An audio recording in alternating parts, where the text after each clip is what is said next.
Sean bienvenidos al segundo programa de este podcast llamado Entorno Aliasing. Para quienes nos escuchan por primera vez, mi nombre es Eduardo Mendoza y junto a 3 amigos más hablaremos acerca de temas de actualidad, así como ciencia y tecnología, sociedad y política, música, arte y entretenimiento. Esta versión de Entorno Aliasing es grabada de manera remota, esto debido a la situación en la que nos enfrentamos. Por su comprensión, gracias. Comencemos.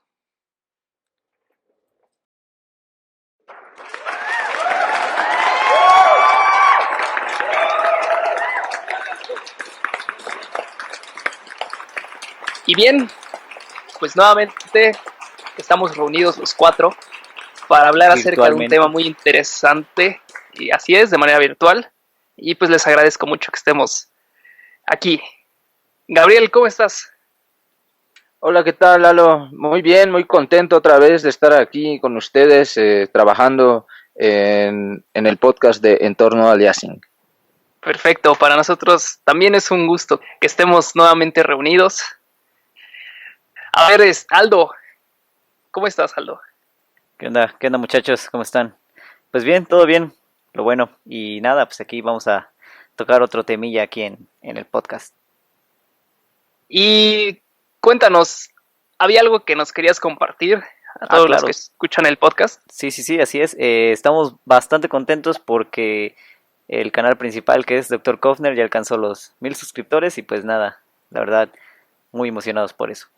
Sí, pues un gran trabajo que se ha hecho después de algún tiempo, pero al final se logró y yo creo que estamos creciendo como comunidad y pues gracias a todos los que se suscriben, los que nos escuchan. Y pues bueno, Enrique, ¿cómo estás? Bien, aquí feliz de compartir nuevamente un poco de conocimiento. Eso es todo. ¿Estás listo para debatir? Va a ser un debate interesante. Así es. Está interesante. Bien, Gabriel, ¿qué vamos a discutir esta semana? Esta semana va a ser un tema muy interesante. Vamos a debatir acerca de los sistemas de generación de energía, un tema bastante controversial en la actualidad y pues yo espero que a nuestra audiencia sea de su agrado. Es un tema bien interesante y va a generar un debate muy bueno. Vamos a defender nuestro punto cada quien. Pero antes de comenzar este debate, me gustaría platicarle a la audiencia que hicimos una pequeña actividad. Esta actividad consistía en ver una película. Evidentemente la vimos por separado. La película que se propuso fue Canino o Quinodontas en griego, del director Yorgos Lanthimos. Es una producción evidentemente griega, del año 2009. Y bueno, sin hacer spoilers, me gustaría comentar un poco de ella al respecto. Antes de empezar, voy a decir a los premios a los cuales fue nominada y los que pudo haber ganado. En 2009 ganó el premio de Cannes en la categoría Una cierta mirada. Igualmente en 2009, el Festival de Sitges, sección oficial de largometraje a concurso. En 2009 también fue seleccionada en el Festival de Mar de Plata, en la selección oficial de largometrajes a concurso nuevamente. 2010 fue nominada a un Oscar como mejor película de habla no inglesa. 2011, premios de Guldbagge en Suecia, nominada a mejor película extranjera. Y en 2010 por la British Independent Film Awards. Pues bueno, les voy a hacer unas preguntitas a ustedes. Me gustaría que me contestaran. Gabriel, ¿qué piensas de esta producción? Bueno, pues pienso que es una película bastante interesante en el sentido de la psicología. Algo fuerte debido pues a lo que se ve en las escenas, ¿no? Y un poco extraña, no es una clara película típica de que puedas ver un día para dominguear o con tu familia o algo así. Pienso que es una buena producción, pero a mi agrado quizá le faltó un poco más. A ver, si tuviéramos que poner una calificación del 0 al 10, donde 0 es lo peor que has visto en tu vida y 10 es lo mejor, ¿qué calificación le darías? Yo le daría un 5, algo regular, en un 50% de mi agrado. ¿Es algo que recomendarías?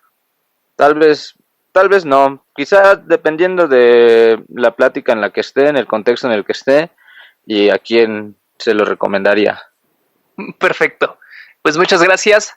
Enrique, ¿tú por qué crees que la gente debería de ver esta película?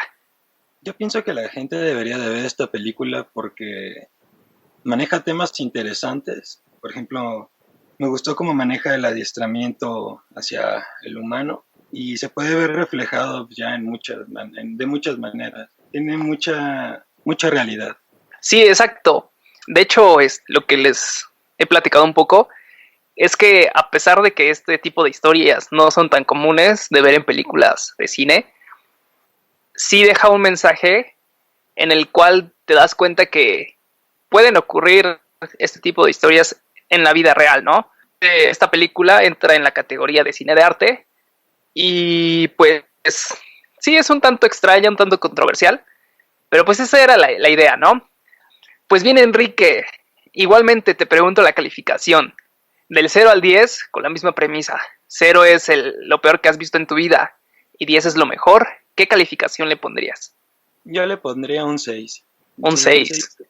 Sí, un 6. ¿Sería una película que recomendarías?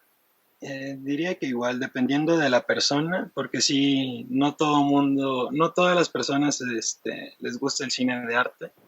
Entonces, sí, dependería de la persona a la cual se la recomendaría. Perfecto.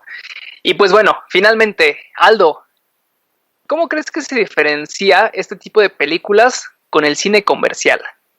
Pues bastante diría yo, porque para empezar, digamos que el concepto del que habla es algo que no sueles ver mucho como ya lo dijiste, en películas muy comerciales. Entonces, sí, y sobre todo el país, o sea, tú tampoco esperas una película griega que sea de ese estilo, ¿no? Entonces está interesante. Ok, y te pregunto a ti también, ¿qué calificación le pondrías con la misma premisa anterior? Yo sí le pondría un 7, o sea, como ya mis compañeros lo mencionaron, no es una película que vayas a dominguear o decirle a tu familia que la vayas a ver, por ciertas escenas un tanto fuertes, un tanto, más que fuertes, digamos, raras, por así decirlo.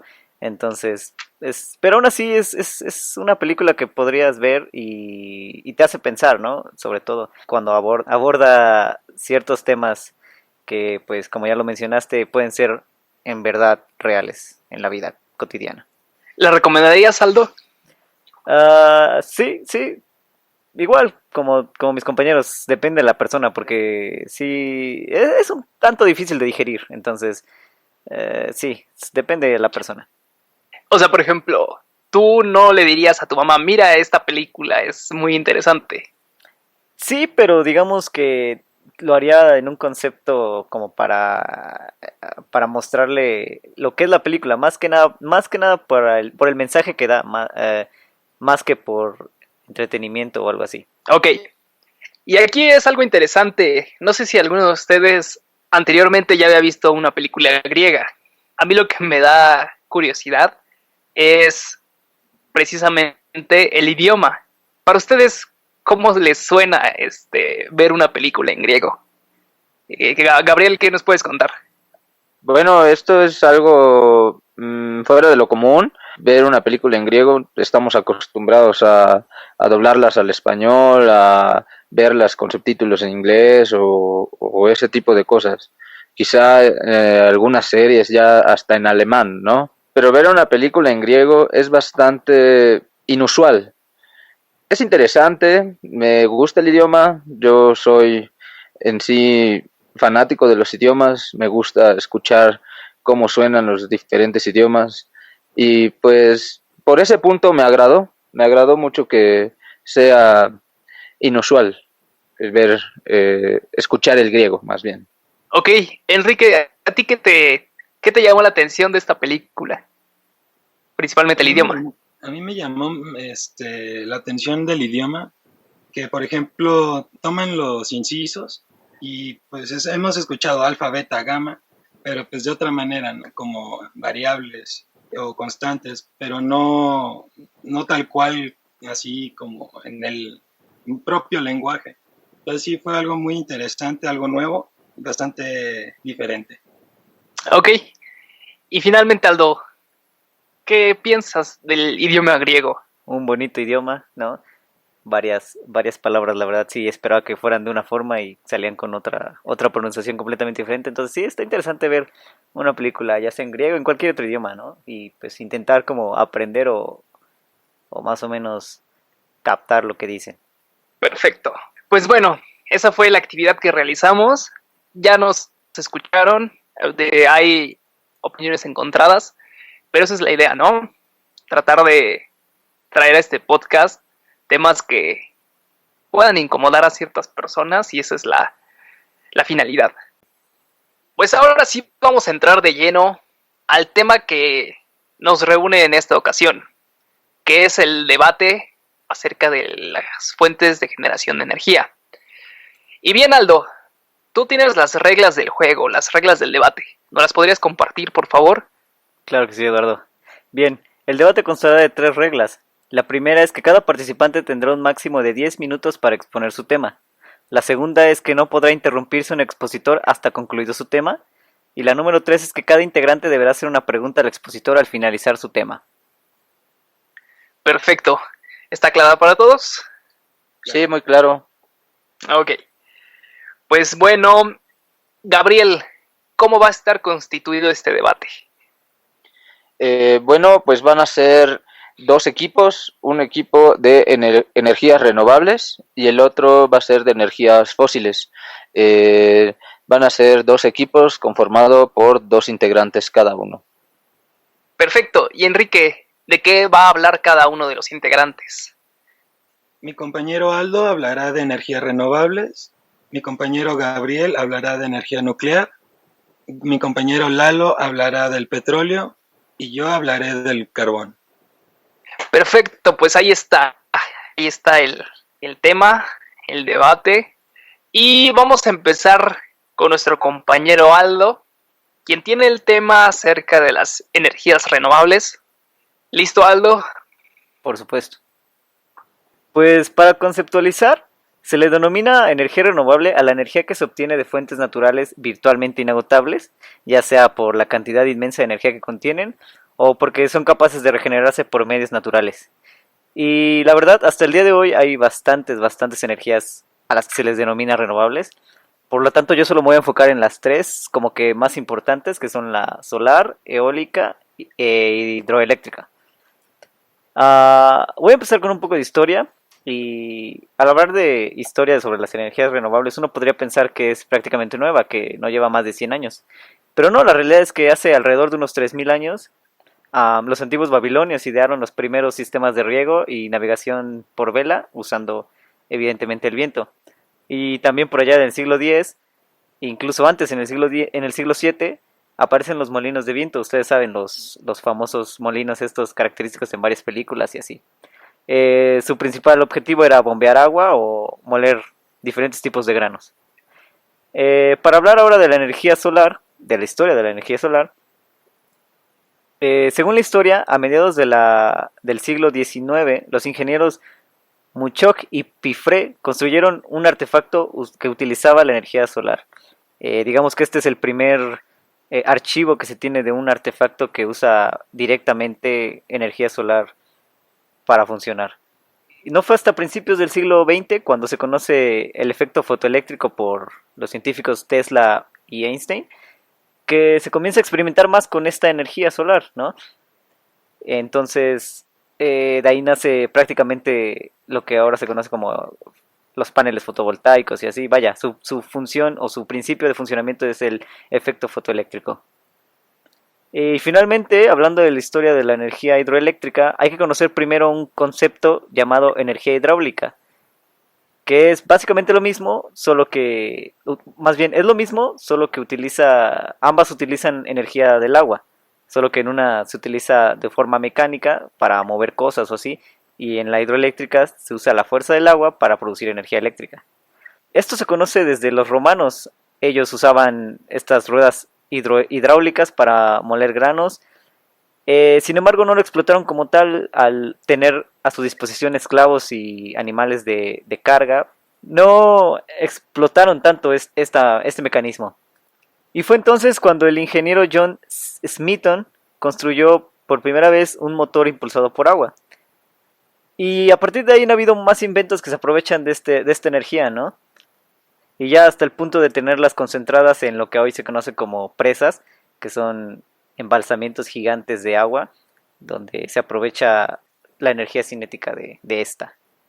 Bien, ahora podríamos hablar de los cambios, y es que han sufrido varios cambios desde los primeros conceptos que se tienen de estas energías. Empezando por la eólica, en 1980 fue cuando comenzó el primer aerogenerador moderno. Y a partir de ahí se han ido evolucionando hasta ver varios tipos. Los hay de palas horizontales, palas verticales y varios más tipos. Para la energía hidroeléctrica, en 1880 se crea la primera central. Eso fue en el Reino Unido, donde utilizaba la caída del agua para producir energía eléctrica.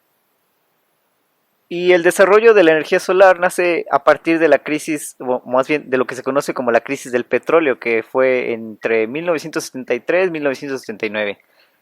Y ya a mediados de los 90 se empezó a acelerar aún mucho más la producción de esta energía. Ahora, si hablamos de su funcionamiento, no me quiero entrar en detalles muy técnicos, más que nada sino lo básico de lo que se podría hablar de cómo es que funcionan estas energías. Empezando por la eólica funciona utilizando la energía cinética del viento. Esta hace mover unas hélices o palas cuando pasan a través de ella y hace girar un generador eléctrico, el cual posteriormente manda esa energía hacia unas baterías y de ahí a la red de distribución eléctrica. Un poco parecida a la energía hidroeléctrica, pues igual utiliza la energía del agua para mover unas turbinas que de igual manera mueven este generador eléctrico para producir la energía. Y bien, como ya se mencionó, la energía solar utiliza el efecto fotoeléctrico, que es prácticamente emisión de electrones por medio de radiación electromagnética. Y pues básicamente es utilizar la radiación del sol para producir la energía limpia. Los paneles básicamente están hechos con materiales semiconductores sensibles a la luz, lo que es posible de esa forma captar la energía solar y producir energía eléctrica. No me quiero explayar demasiado sobre las ventajas que pueden tener todas estas energías, pues siento que eso podría alargar mucho, porque siendo sinceros es demasiadas las ventajas que pueden aportar estas energías, principalmente eliminar o reducir drásticamente los niveles que producen gases invernadero y demás, además de ser completamente limpias, es decir, no contaminan de ninguna forma al planeta. Bien, finalmente tengo unos datos para estas energías. Según el Consulado Global de Energía del Viento, esta energía creció un 10% en el 2009. Y son China, Estados Unidos, Alemania, India y España los que más producen esta energía. Para la energía hidroeléctrica, según la UNESCO, ha crecido un 20% desde los años 90 y crecerá así un 1.7% cada año hasta el 2030. Algo interesante es que México postula como uno de los mejores países para producir este tipo de energías.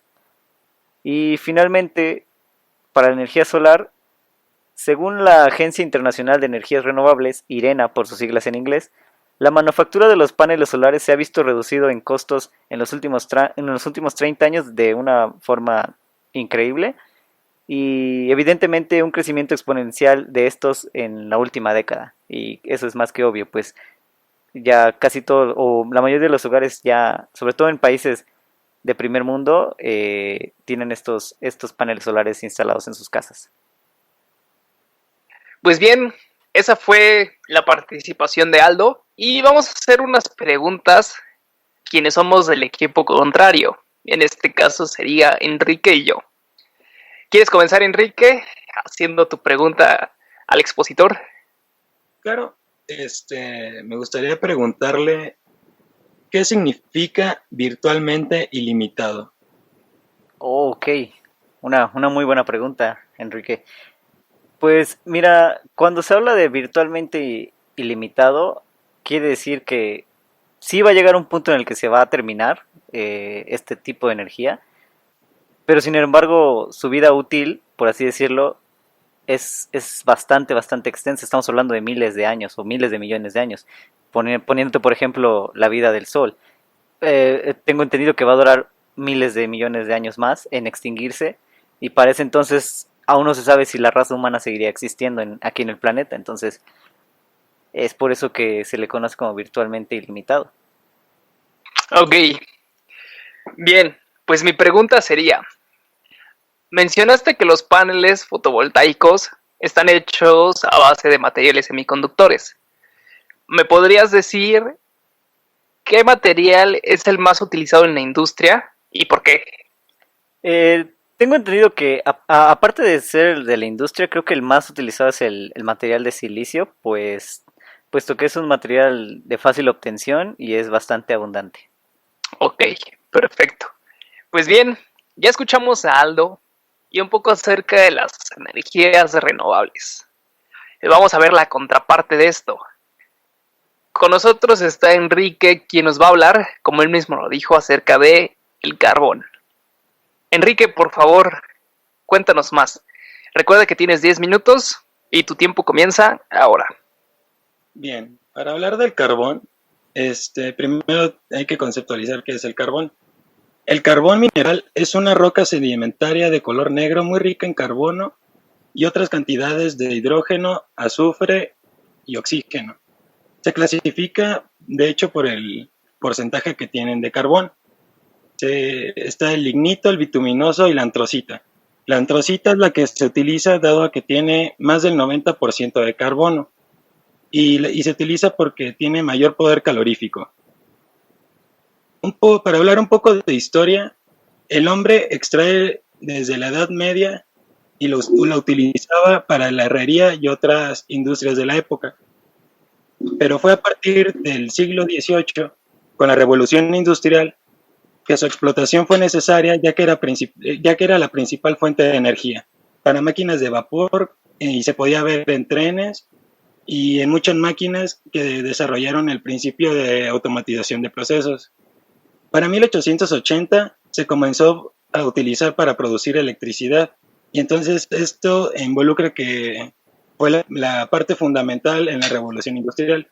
Ayudó a la fabricación de acero, la sanitización de agua, la potabilización de la misma y dio trabajo y desarrollo a pueblos mineros y allí desarrolló la energía eléctrica y a comercializar todos los productos con otros países. Para hablar un poco de las ventajas, el carbón es sólido, es un material químicamente estable, es de fácil almacenamiento, es versátil, abundante, es barato, tiene forma concentrada, es de fácil transporte, genera trabajo hacia los pueblos mineros, es independiente de las inclemencias climáticas, reduce la dependencia del crudo y existen reservas que pueden durar hasta 300 años si se pueden explotar bien. Tengo datos acerca de los países que utilizan el carbón como principal fuente de generación de energía eléctrica. Y, por ejemplo, tenemos a China, India, Estados Unidos, Japón, Corea del Sur y Rusia en los primeros lugares. Y México se encuentra en el número 22. El modo de generación de energía eléctrica a partir del carbón es que el carbón se combustiona y calienta agua a alta presión, la cual convierte en vapor, la cual a su vez mueve una turbina y esta va a un generador eléctrico. Entonces, y bueno, de hecho, después de este proceso ya se manda a las líneas de distribución y así es como se crea energía eléctrica. Pues bien, ya escuchamos a Enrique y su exposición acerca del carbón. Me gustaría que los integrantes del equipo contrario hicieran sus preguntas respecto a este tema. Comenzamos contigo, Aldo. Gracias, Eduardo. Bien, Enrique, dijiste muchas cosas acerca del carbón. Yo solo quisiera saber si aún es eficiente o costo eficiente, como quieras verlo, el uso del carbón para producir energía. Sí es eficiente todavía porque todavía es un material de extracción barato y se puede generar grandes cantidades de energía. Todavía existen grandes yacimientos de carbón. Entonces sí, todavía se puede explotar ese recurso. Ok, gracias. Muy bien. Gabriel, ¿cuál es tu pregunta? Bueno, mi pregunta es que, Enrique, mencionaste que el carbón es muy versátil. ¿Por qué crees que es tan versátil el uso del carbón para producir energía? Pues es versátil dado a las ventajas que había mencionado. Es abundante, tiene forma concentrada, es químicamente estable y se puede utilizar para producir electricidad, calentamiento y cocinar. Pues bien, ya escuchamos a Enrique y sus respuestas al equipo contrario. Ahora es turno de Gabriel, quien nos hablará acerca de la energía nuclear y su funcionamiento. Pero antes de entrar de lleno al tema, vamos a un corte rápidamente y regresamos.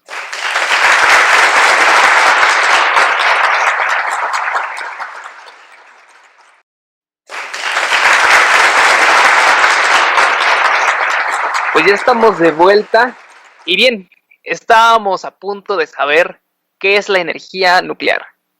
Gabriel, ¿estás listo? Claro que sí, Lalo. Que tienes máximo 10 minutos para presentarnos tu tema y el tiempo comienza ahora. Bueno, pues yo les voy a presentar el tema de energía nuclear y les voy a decir por qué es la mejor energía en contra del petróleo y el carbón. Claro que junto con la energía renovable, ¿no? Claro, claro. Y como todos, empezando con un poco de historia de dónde proviene esta energía nuclear. Todo empieza en 1934, cuando Enrico Fermi estaba experimentando con un haz de neutrones, con una muestra de uranio, con la idea de tener elementos más pesados. Pero tuvo resultados algo extraños.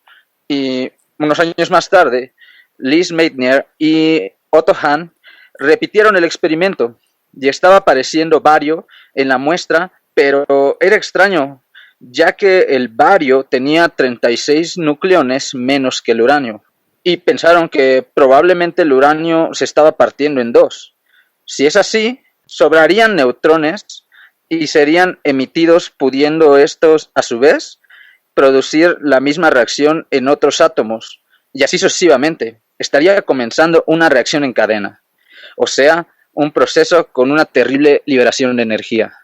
En esta situación era la época de la Segunda Guerra Mundial, entonces en 1942 Meitner se vio obligada a huir de Alemania, ya que es de origen judío, y además había conseguido la clave para la destrucción masiva, que más adelante esto desencadenó el lanzamiento de las bombas atómicas que fueron en Hiroshima y Nagasaki. Y tras la Guerra Mundial y la Guerra Fría llegaría una forma pacífica de usar toda esta energía que está contenida en el núcleo, son las centrales nucleares, que hoy llevan energía, electricidad a hogares a todo el mundo. Esto de la energía nuclear se lleva a cabo en un efecto que se llama fisión nuclear. ¿Qué hace esto? La fisión es cuando tienes un átomo de cualquier elemento, en este caso voy a poner como ejemplo el que se usa para generar energía nuclear, que es el uranio 235, y se le avienta un haz de neutrones, ya que estos neutrones son fáciles de penetrar el átomo. Y al penetrarlo, lo que ocurre es el efecto de fisión. Y al ocurrir este efecto, lo que hace es dividir este átomo en dos y además emite energía. Esta energía es la que se va a ir utilizando en la reacción en cadena debido a que tenemos otros 3 neutrones que se disparan a otros 3 átomos y estos otros 3 átomos se vuelven a dividir, vuelven a emitir energía y así sucesivamente haciendo la reacción en cadena. Ahora, ¿cuánta energía realmente emite esta fisión? Bueno, esta energía que liberan estos átomos se le llama energía ligadura. Es la energía ligadura de los electrones que se maneja típicamente en las reacciones químicas y es del orden de los electronvolts. Pero la energía ligadura de los nucleones que se maneja típicamente en las reacciones nucleares es millones de veces mayor. Estamos hablando de mega electronvolts. Y bueno, suena como que es mucha energía, pero realmente no. Un mega electronvolt es del orden de 10 a la menos 16 joules. Por lo tanto, un átomo al hacer el proceso de fisión no da mucha energía.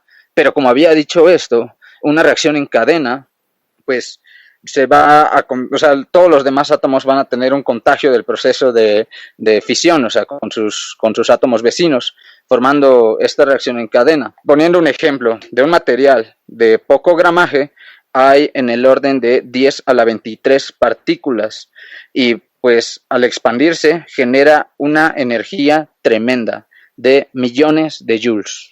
Esto podría ser usado incluso para las bombas atómicas y, bueno, claro, centrales nucleares, pero es importante que se pueda controlar, ¿no?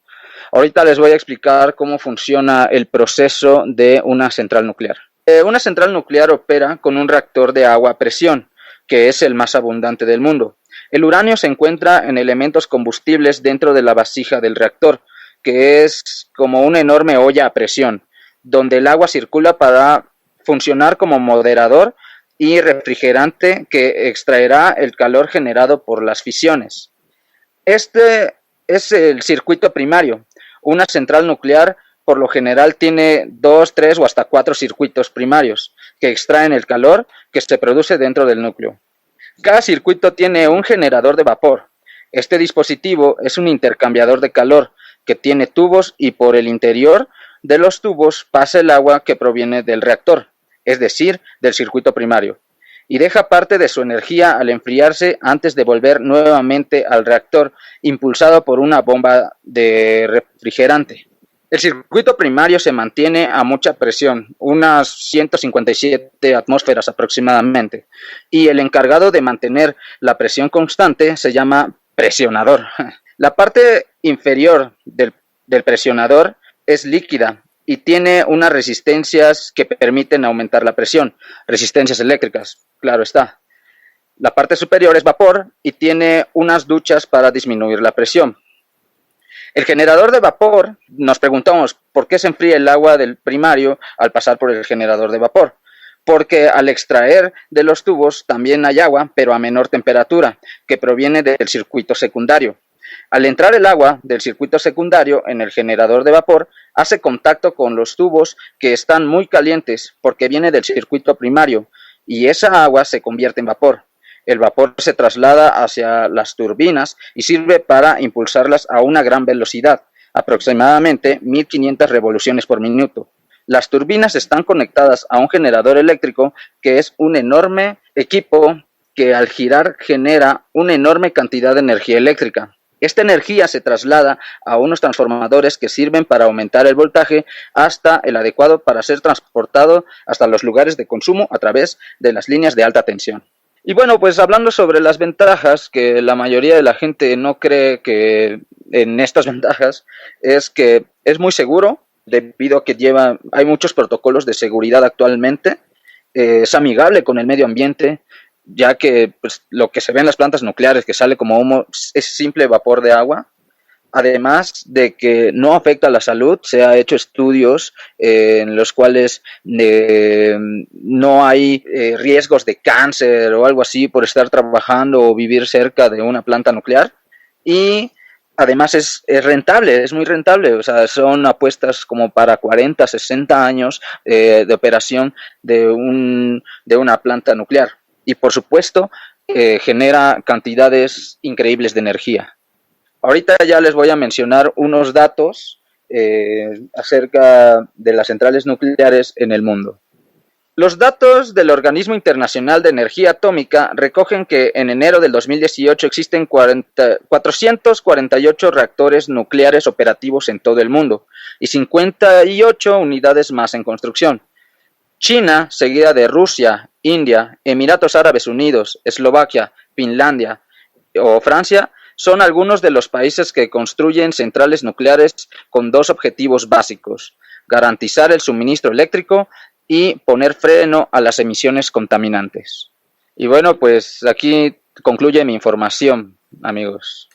Muchas gracias, Gabriel, por tu exposición. Vamos con las preguntas rápidamente. Enrique, ¿qué podrías preguntarle a la exposición de Gabriel? Me gustaría preguntarle cuál sería la diferencia entre una bomba atómica y una central nuclear. Bueno, para una bomba atómica y también para una central nuclear hay que hacer un recrecimiento. Consiste en aumentar la producción de uranio 235, que es fisionable.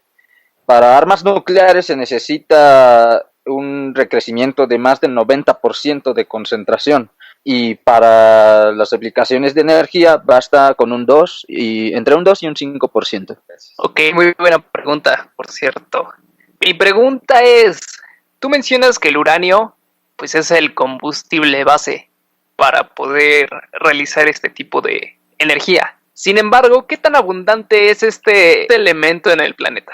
Bueno, Lalo, muy buena pregunta. El uranio 235 sí es muy raro. Es más común el uranio 238. En una piedra de uranio, el 99.3% es no fisionable, o sea, uranio 238. Por eso, el uranio que se saque de una mina no es útil para generar este tipo de reacciones.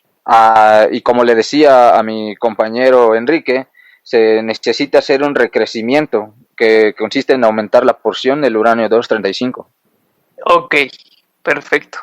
Y bien, ya concluimos los 3 primeros temas: energía renovable por mi compañero Aldo, energía con el carbón por mi compañero Enrique, y yo ya concluí con energía nuclear.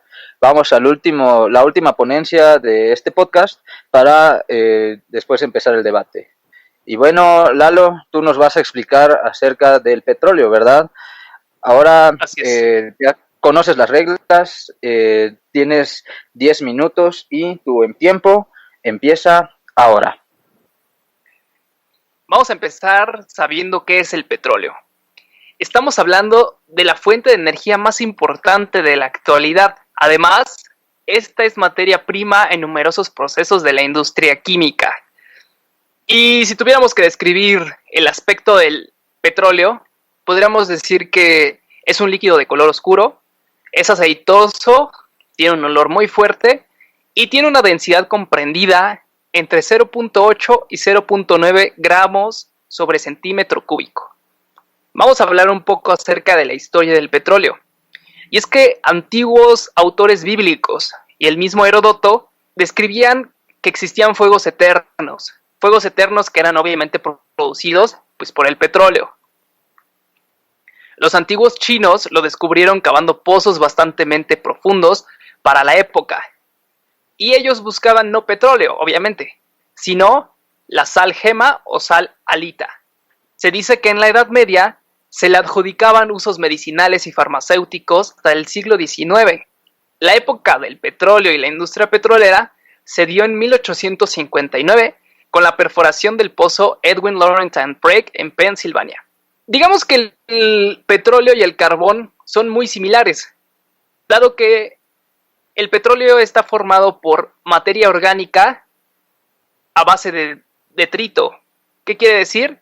Que es descomposición de la materia orgánica en partículas. Además, esta está compuesta por organismos acuáticos, vegetales y minerales en mares, lagunas, desembocaduras de ríos y cercanías del mar. Son algunos lugares en donde podemos encontrar el petróleo.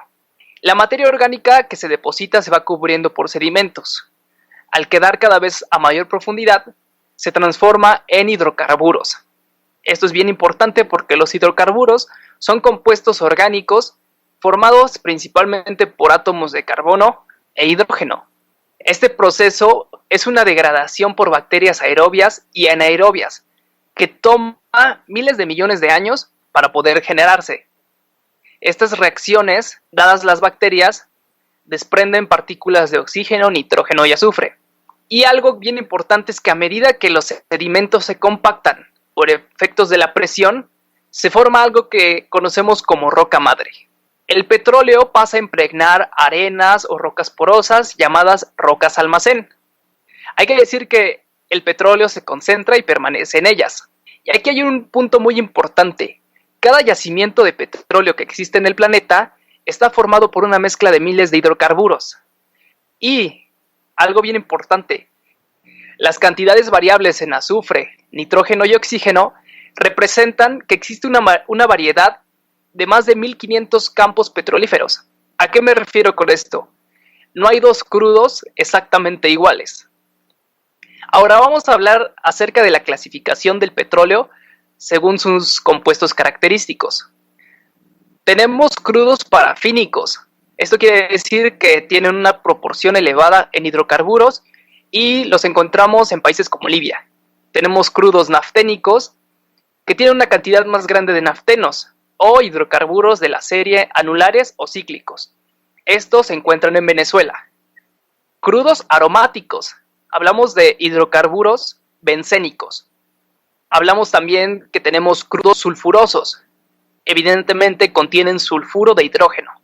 Estos se pueden hallar en Oriente Medio. Tenemos también crudos particulares. Estos son crudos bituminosos de bajo contenido en azufre. Ok, sabemos que existen diferentes variantes de petróleo, pero ¿para qué son empleados?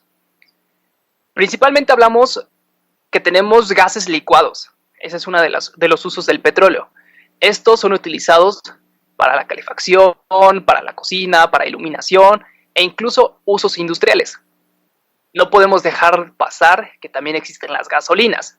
Evidentemente son hidrocarburos, pero tienen una volatilidad correcta. Y esta se mide en octanos. El octanaje es la resistencia a la detonación. También tenemos querosenos. Estos son productos básicos de la industria y fueron los que principalmente se usaron para el alumbrado y la calefacción e incluso para incubadoras. Tenemos los gas oils, también conocidos como el diésel, y este es un tipo de producto entre ligero y pesado. También tenemos fuel oils, que es un combustible líquido utilizado principalmente en la industria marina para el calentamiento de hornos y calderas. Tenemos lubricantes. Estos se utilizan como aceites y engrase para mecanismos.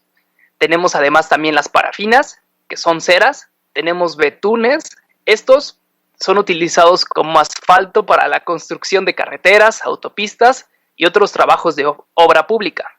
Ahora, quiero referirme acerca de los datos más importantes acerca del petróleo. Voy a referirme a los 10 países con mayores reservas de petróleo alrededor del mundo. Ojo, estoy hablando de millones de barriles por año. Voy a hablar del número 10 al número 1. Principalmente tenemos a Libia con 48 millones de barriles por año, en el número 10. En el número 9 tenemos a Estados Unidos con 61 millones de barriles por año. Número 8, Emiratos Árabes, con 98 millones de barriles. Kuwait, con 102. Rusia, con 106. Irak, con 147. Irán, con 156. Canadá, con 167. Arabia Saudita, con 298. Y en primer lugar, tenemos con 303 millones de barriles por año a Venezuela. Algo que quiero aclarar es que en México tenemos 3 diferentes mezclas de petróleo. Hablamos de el istmo, es un tipo de crudo ligero. También tenemos el crudo tipo Olmeca, es el crudo extra ligero. Y además tenemos el crudo tipo Maya. Ese es un crudo pesado y principalmente es empleado para gasolinas y diésel. Y pues bueno, esta fue toda mi exposición. Bueno, gracias Lalo por tu exposición acerca del petróleo, fue muy interesante. Y bueno, pues vamos a hacer nuestras preguntas, mi compañero Aldo y yo, que somos el equipo contrario. Y voy a empezar con mi compañero Aldo. Dime, Aldo, ¿qué pregunta tienes por hacerle a Eduardo? Gracias, Gabriel. Bien, escuché muchos datos y muchas cosas sobre el petróleo, pero aquí mi duda fundamental es, ¿cuánto tiempo crees que considera que va a seguir manteniéndose el petróleo como una fuente de energía para el mundo? Pues mira, principalmente al uso que se le da y la cantidad de toneladas que se utilizan o los millones de barriles que se utilizan diariamente, yo puedo decir que según las estadísticas, el petróleo todavía tiene más de 100 años de utilidad como combustible. Esa es mi respuesta. Ok, gracias. Gracias, Lalo. Ahora voy a hacer mi pregunta. Mi pregunta es, ¿cuál es la diferencia entre crudo ligero y pesado? ¿Y cuál es la más fácil de procesar y la más convencional para usar? Bien, al principio de mi exposición mencioné que dependiendo de la densidad del petróleo, es como este se va a catalogar dependiendo de qué tan denso es. Puede ser un crudo pesado y entre menos denso sea, es un crudo ligero. Las diferencias principalmente se dan en el uso que se les van a dar. Si tenemos un crudo pesado, estamos hablando que ese crudo se utiliza para generar gasolinas, diésel, combustibles. Si tenemos un crudo ligero, se puede dar el uso para el caso de lubricantes, por ejemplo. Esa sería mi respuesta. Muy bien, muchas gracias, Lalo. Ok. Pues bueno, ya escuchamos diversas posturas, diversas formas de producir energía, pero ahora es tiempo de defender cada una de estas. ¿Y cómo vamos a empezar? Pues igualmente haciendo preguntas. ¿Quién quiere comenzar con este debate? Bueno, Lalo, ahora sí viene lo bueno, ¿no? Entonces, a mí me gustaría saber por qué crees que el petróleo es el más importante en el sentido de uso. ¿Estás de acuerdo que ahorita estamos en un grado grave de contaminación mundial? Y está el efecto invernadero, el calentamiento global y todo lo que puede ser englobe a destruir el mundo, y piensas que podría seguir funcionando a diferencia de las energías renovables o la nuclear, que es prácticamente catalogada limpia. Ok, aquí hay un punto bien importante y es la eficacia y la eficiencia de este tipo de combustibles. Lamentablemente, en el planeta habitan más de 7.000 millones de personas. Esas personas pues necesitan alimentarse, necesitan transportarse y cosas relacionadas a ello. Tenemos, sí, transportes ya, por ejemplo, eléctricos. Sin embargo, es solamente un porcentaje muy pequeño del total. Hay que pensar en que muchas comunidades siguen apartadas de este tipo de tecnologías. Entonces, es de las más importantes porque nos sirve pues para eso, para poder transportar insumos, alimentos, incluso personas. Y esa es la importancia.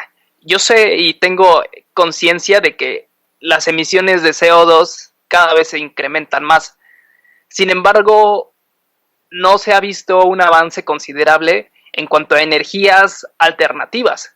Yo podría decirte, ok, existe paneles solares, existen aerogeneradores, pero tenemos que estar conscientes que estos no pueden ser instalados en todas las partes del mundo.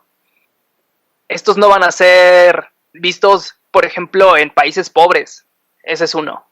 Entonces, es por eso que el petróleo sigue siendo tan importante en pleno 2020. Claro, entiendo tu postura, pero es obvio que en países pobres y subdesarrollados y toda esa situación, pues están obligados a utilizar petróleo y carbón. Pero hay muchos países ya primermundistas, lo que son China, Europa, bueno, todos los países que están, la mayoría de los países que están en Europa, Estados Unidos, demasiados países primermundistas que siguen haciendo un uso abusivo de este tipo de energía, sabiendo que ya existen las energías renovables, que claro, no es la manera, no es la manera más eficiente para para depender, o sea, depende si hay viento, si hay sol. Entonces, si tú quieres hacer uso de energía eléctrica durante la noche y no hay aire, no vas a tener la energía suficiente para solventar tu consumo, ¿no? Pero yo supongo que, o sea, yo digo que la energía nuclear para eso sirve, como un complemento para la energía renovable y hacer todo de una forma más limpia, sin hacer tanto del petróleo. Yo entiendo tu tema y sé que en ciertos casos la energía nuclear puede ser muy beneficiosa, ¿no? Principalmente por la eficiencia, incluso es mayormente eficiente que el mismo petróleo. Pero hay que dejar un punto bien claro.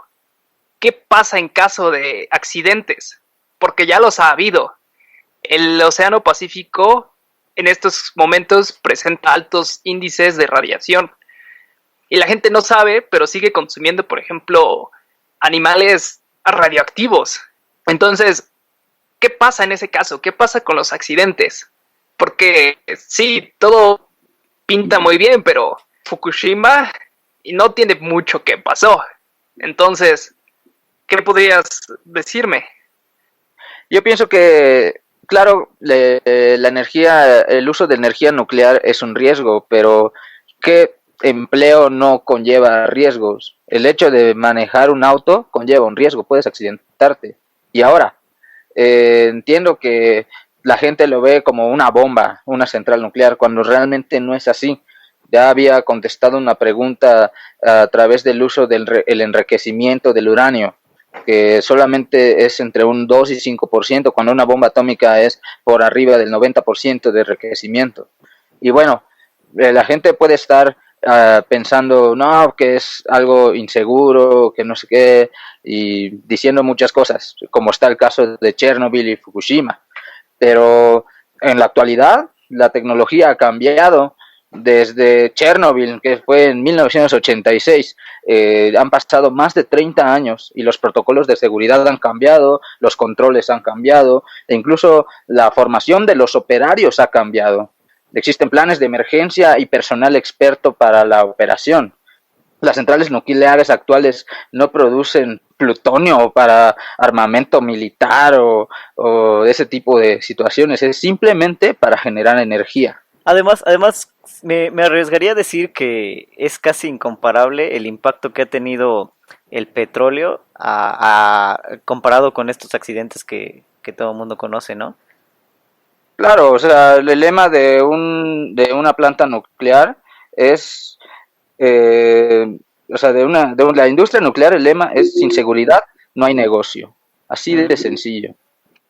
El punto es interesante, pero a mí me gustaría recalcar que fue gracias al carbón y el petróleo que tenemos esa tecnología el día de hoy. Sin esas dos fuentes de generación de energía, no estaríamos situados en donde estamos ahorita. Gracias al carbón se dio una revolución industrial que trajo pues beneficios en toda Europa, incluso de beneficios que se vieron en América. Entonces, esa es la importancia que hay que recalcar. El dónde nos están situando este tipo de energías y dónde nos van a seguir situando, porque al final de cuentas las seguimos utilizando y ese es el punto importante.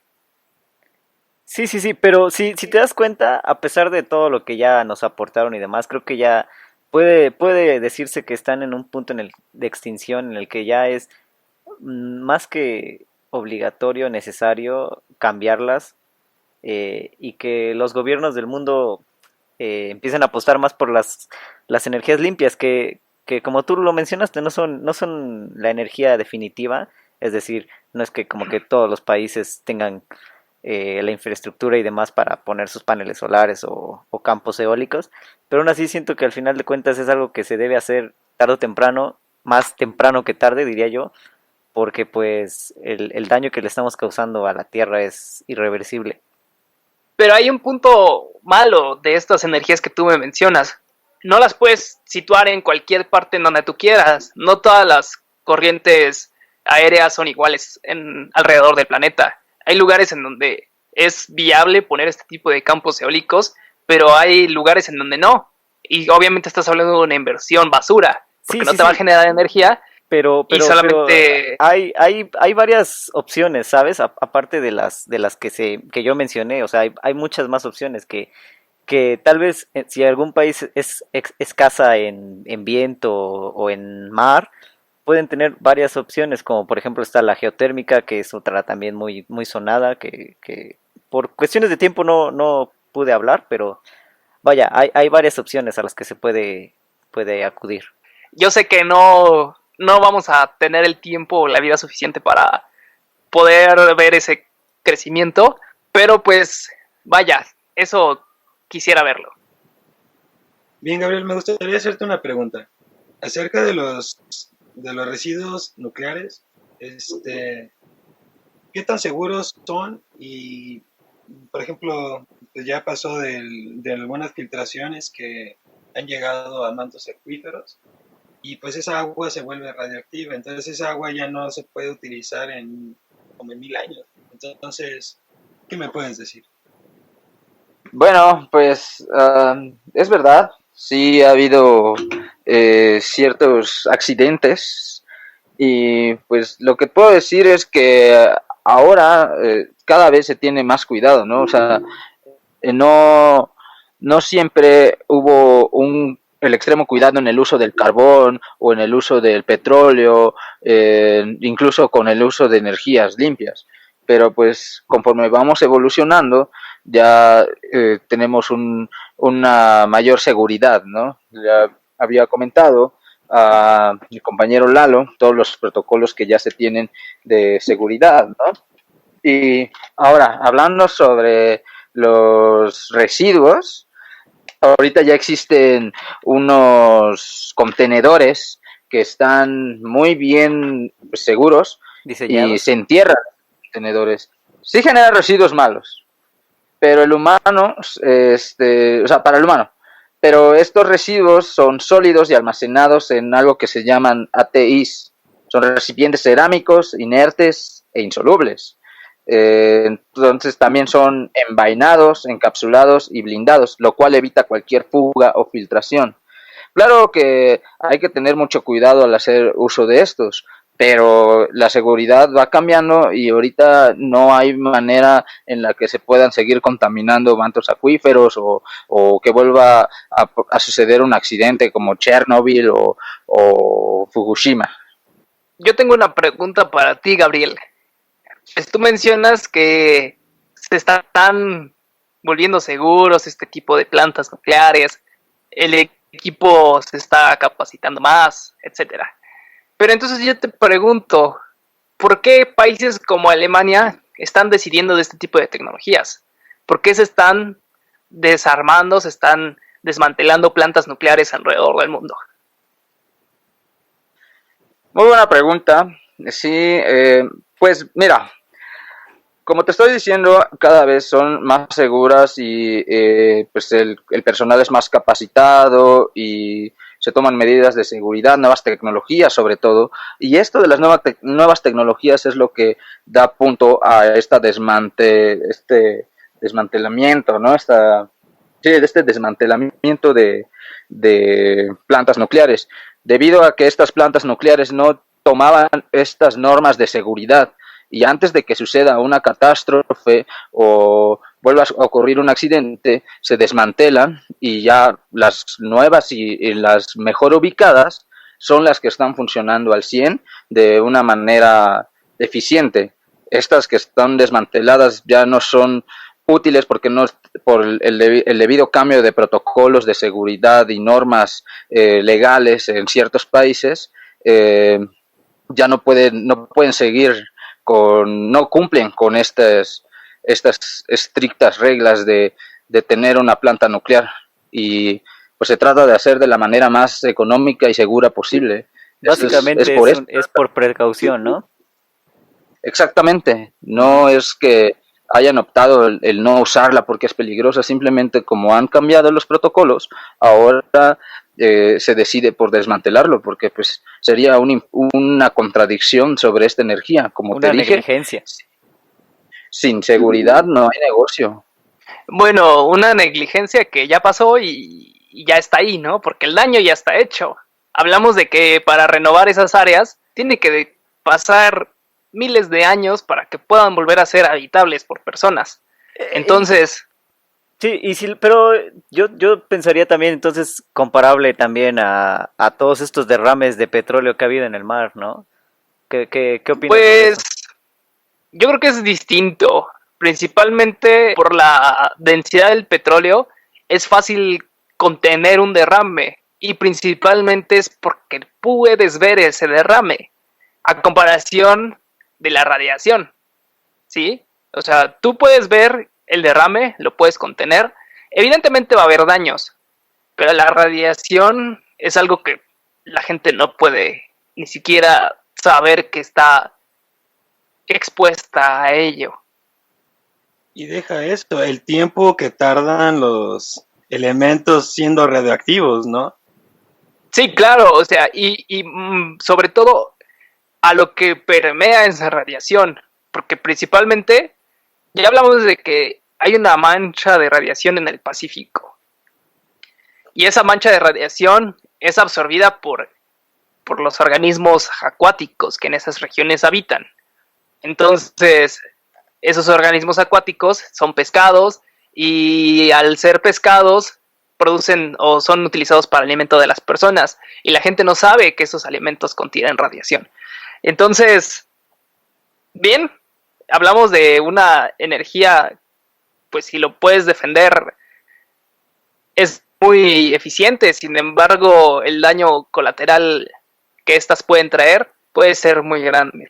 Claro, claro. Aunque si te pones a pensar en daños colaterales, hay algo muy importante a lo que se le tiene que adjudicar esta energía del petróleo y es todas estas guerras y cosas que han pasado bélicas por querer obtener más y más y sobre todo tener el poder de manejar esta energía, ¿no? Porque pues al final de cuentas sí acepto en que es como que la más importante, pues es la más usada.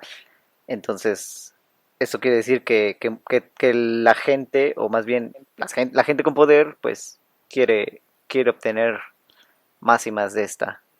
Pues mira, hay un organismo que se llama la OPEP, principalmente es una organización de países exportadores del petróleo. La idea de esta organización es regular principalmente los precios del petróleo. Con la creciente crisis que se nos avecinó, los precios del petróleo bajaron hasta el punto en donde era negativo su valor. Claro. Y eso es a lo que vamos, que este tipo de organizaciones ya existen. Y la idea es que, pues, aminoren los pleitos, los tipos de guerras que se han llevado a cabo en el mundo. Sí, sí, sí. Entonces, sí, es algo interesante porque, pues, si nos ponemos a pensar, un país no se va a poner a pelear por el aerogenerador que tiene otro, me doy a entender. Entonces, creo que lo importante aquí sería cambiar lo más antes posible esta energía del petróleo. Pues se va a cambiar hasta que se termine, eso te lo aseguro. Ah, claro, porque no va a haber más suministro. O sea, ¿cómo vas a manejar si no hay gasolina, no? Sí, sí, sí, tiene lógica. Pues claro, evidentemente eso ya se tiene pensado, ¿no? Obviamente a eso voy, no podemos migrar de una tecnología a otra, de una fuente a otra, porque no tenemos la tecnología desarrollada para ese fin. Aún sigue habiendo automóviles que son caros y inclusive que sean eléctricos. No todas las personas pueden tener acceso a ese tipo de tecnologías. Entonces, esto es paulatino. Si lo quieres ver, estoy a favor de un cambio, ¿no? Un cambio a favor principalmente del planeta. Ujú. Pero hay que poner los pies en la tierra y decir que esto no puede ser de un día para otro. Esto no va a pasar de la noche a la mañana por un decreto gubernamental, sino que se tienen que desarrollar Sí, sí, sí. energías competentes. Pero tampoco creo que hay necesidad de esperarse hasta el punto en el que ya no haya de otra, ¿me entiendes? O sea, creo que aún así se puede dar un poco más de velocidad a esto y no atenerse a esperar a que de plano no haya petróleo ni nada, eso para obtener energía. Yo creo que Aldo tiene razón, porque O sea, es importante y por lo tanto se está acabando, entonces hay que hacer un uso regulado de esta. Estamos hablando de que al principio, en el manejo de los autos usando este tipo de combustible, la gente pensaba que iban a explotar mientras iban manejando un auto con uso de gasolina. Y poco a poco se fue cambiando esta idea. O sea, al fin y al cabo manejar sigue siendo peligroso. Vas a grandes velocidades y ocurren muchísimos accidentes. Y lo mismo se puede hacer con estas energías alternas y con la energía nuclear. Han pasado accidentes, sí, pero poco a poco ir evolucionando, ir cambiando la manera del uso y hacer un cambio. O sea, porque ¿qué va a pasar con la humanidad en el momento en el que se nos acabe el carbón, que se nos acabe el petróleo? ¿Qué vamos a hacer si no tenemos una segunda opción? Y ya el planeta se está deteriorando por completo, se está destruyendo. ¿Qué es lo que haría la humanidad? Tú le das 100 años. Sí, ¿Qué va a pasar en 100 además, nada más como para terminar este punto, si te pones a pensar, digamos, va pasando el tiempo, se va agotando el petróleo, ¿qué va a pasar? Obviamente va a aumentar su precio y va a haber un punto en el que sea prácticamente insostenible o impagable. Entonces, ¿por qué llegar a ese punto y gastar más dinero en ese tipo de energía cuando desde un principio se pudo haber empezado a invertir en las otras tipos de energías que son mejores? Estoy de acuerdo 100% a favor del planeta, ¿no? Eso estoy completamente seguro. Pero entiendan mi punto. No hay un combustible en la actualidad, porque estamos hablando de un problema actual. No quiero que veamos a futuro ni que 100 años. No. Es un problema actual en donde los índices de contaminación están creciendo ahora y estoy de acuerdo. Pero quiero que ustedes me digan qué alternativa ustedes pueden proponer para poder hacer esto, transporte, para poder enviar suministros, para poder recolectar inclusive alimentos. Entonces, aún somos dependientes de los hidrocarburos y estamos en esta etapa, porque esta es la idea. El problema es actual. Sí, bueno, pero aún así creo que, o sea, si lo planteas de esa forma, creo que ya se puede dar un paso hasta el punto en el que, si bien no seamos completamente dependientes de otra energía, es decir, una energía limpia, creo que ya es importante empezar a cambiar varias cosas que al momento se están utilizando con el petróleo. Yo entiendo Ok, entiendo que es un tema actual, pero pues no podemos hacer nada al respecto debido incluso por la historia, o sea, por el pasado. No se ha hecho gran cosa por un cambio, porque sabiendo que esta energía pues es agotable, o sea, en algún momento se va a terminar.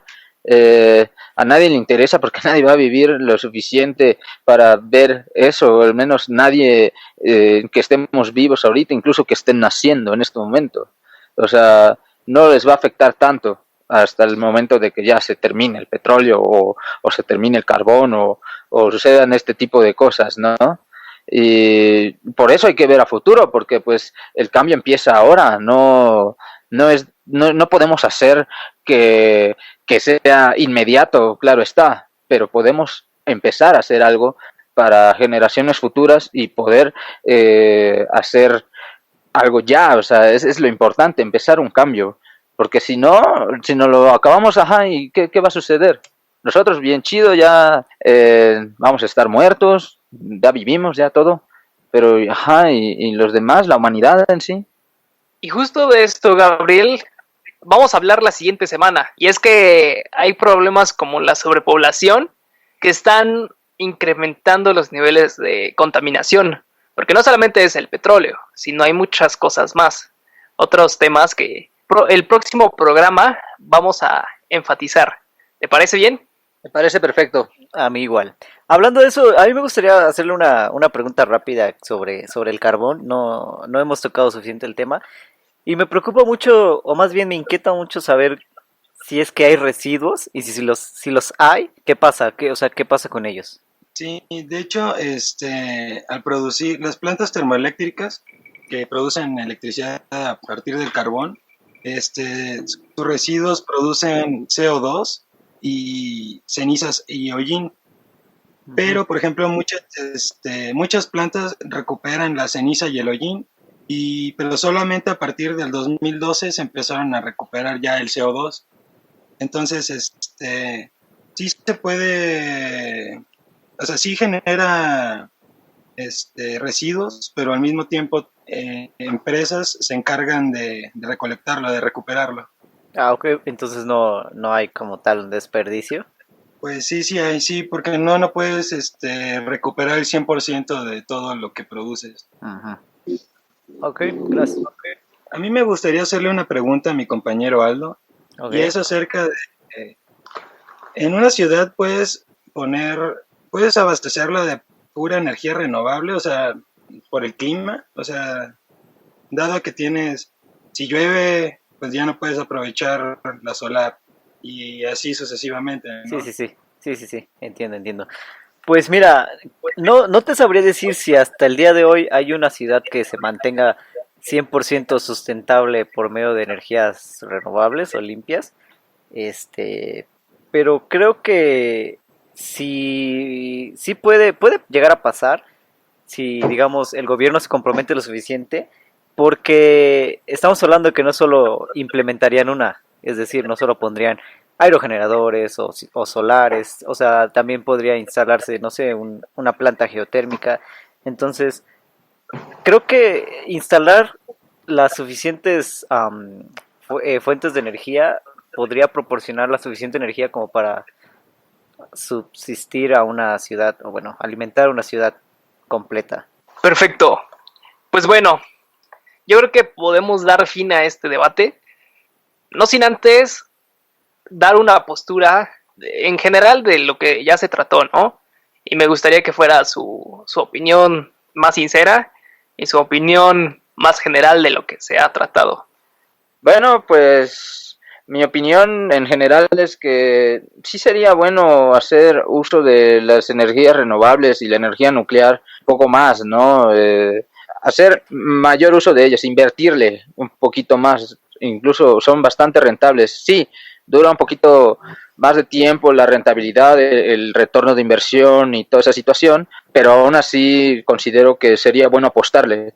Claro está el uso del petróleo y el carbón, que también son muy importantes, ¿no? O sea, estoy de acuerdo que no podemos dejar de usarlo de la noche a la mañana, ¿no? Es bueno usarlo, lo único que sí consideraría es una regulación debido a que pues se nos está acabando. O sea, porque estos recursos son demasiado importantes, es cierto. Entonces, nada más hay que regularlo, no abusar de ellos y que todas estas energías se complementen entre sí, incluso el carbón y el petróleo la complementen la energía renovable y la energía nuclear. Pienso que tal vez muchos piensan que es un riesgo la energía nuclear, pero yo considero que hay que tomar el riesgo, ya que hemos tratado de implementar todas estas medidas de seguridad y aparte pues genera demasiada energía, muchísima energía. Es bueno hacer uso de esta nueva energía para poder evolucionar como sociedad. Perfecto. Enrique, ¿qué podrías decirnos al respecto? A mí me gustaría concluir que, pues sí, habría que migrar de los fósiles, del combustible fósil al combustible renovable, dado que pues, no me gustaría esperar a que, o sea, no hay por qué esperar a que se acabe, y entonces sí habría que fomentar el uso más de las energías renovables. Y más, pues, no sé, o sea, me gustaría, o sea, por ejemplo, aquí en México, este es un país muy rico para poder aprovechar ese tipo de energía, o sea, tienes la mayoría de climas, entonces siento que sería buena oportunidad para poder apostar a las energías renovables. Mi postura general es que evidentemente estoy a favor del medio ambiente. Me gustaría que se utilizaran energías alternas, claro que sí. Quiero puntualizar que me tocó exponer el petróleo y obviamente por esa razón habría que defenderlo. Sin embargo, pues sí es necesario tener conciencia acerca de ese uso, ¿no? El uso de los hidrocarburos y el uso excesivo de ellos. Como ya mencionamos, en la próxima semana hablaremos acerca de la sobrepoblación, pero también es un punto importante, y es el por qué este tipo de energías son tan utilizadas. Es una de esas razones, y pues mi punto es ese, que comencemos a cambiar ahora. Pues bien, esta fue mi postura. Me gustaría saber la tuya, Aldo. Bien, pues, ¿qué se puede decir que no se ha dicho de estas energías? Bueno, mi postura principalmente es ya empezar a utilizar más la energía renovable, ya sea de cualquier tipo de fuentes.